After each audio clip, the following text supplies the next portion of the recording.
Hi.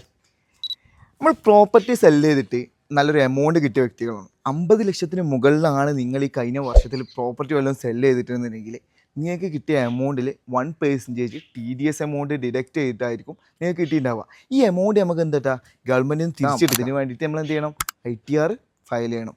അല്ല ചെറിയൊരു amount അല്ല, 1% അല്ല, അത് നിങ്ങൾക്ക് വേണ്ട, അതൊന്നും ആ ഗവൺമെൻറ് കൊണ്ടുപോയിക്കോട്ടെ എന്ന് പറഞ്ഞിട്ട് ITR ഫയൽ ചെയ്യാതിരിക്കുന്ന വ്യക്തികളാണോ നിങ്ങൾ എങ്കിൽ ശ്രദ്ധിക്കുക. നിർബന്ധമായിട്ടും TDS എമൗണ്ട് 25,000 മുകളിലുള്ള വ്യക്തികൾ ITR നിർബന്ധമായിട്ടും ഫയൽ ചെയ്യണം. ഇല്ലാത്ത പക്ഷം നോട്ടീസ് വരും. അപ്പോൾ നിങ്ങൾക്ക് 50 ലക്ഷത്തിന് മുകളിൽ എന്തെങ്കിലും പ്രോപ്പർട്ടി സെല്ലിങ് കഴിഞ്ഞ ഫിനാൻഷ്യൽ നടന്നിട്ടുണ്ട് എന്നുണ്ടെങ്കിൽ അതെന്താണോ കാണിച്ചിട്ട് അതിൽ ടാക്സ് അടക്കാനോ അല്ലെങ്കിൽ ടാക്സ് അടക്കാതെ നമുക്ക് ഓപ്ഷനുകളുണ്ട്.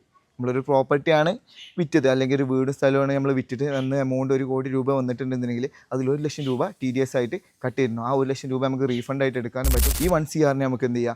ടാക്സ് എക്സംപ്റ്റ് ആക്കാനുള്ള ഓപ്ഷനുകളുണ്ട്. അതായത് നിങ്ങളിപ്പോൾ നമ്മൾ നിൽക്കുന്ന വീടും സ്ഥലമാണ് വിറ്റ്, അപ്പുറത്ത് പോയിട്ട് വേറൊരു വീടും സ്ഥലം നിങ്ങൾ 2 വർഷത്തിനുള്ളിൽ എടുക്കുന്നുണ്ടെന്നുണ്ടെങ്കിൽ നമുക്ക് എന്ത് ചെയ്യുക? അതിന് ഇൻകം ടാക്സോ കാര്യങ്ങളോ ഒന്നും അടക്കാത്ത രീതിക്ക് നമുക്ക് ചെയ്യാം. പിടിച്ചിട്ടുള്ള ആ 1 ലക്ഷം രൂപ നമുക്ക് റീഫണ്ടായിട്ട് ക്ലെയിം ചെയ്യാനും കഴിയുന്നതാണ്.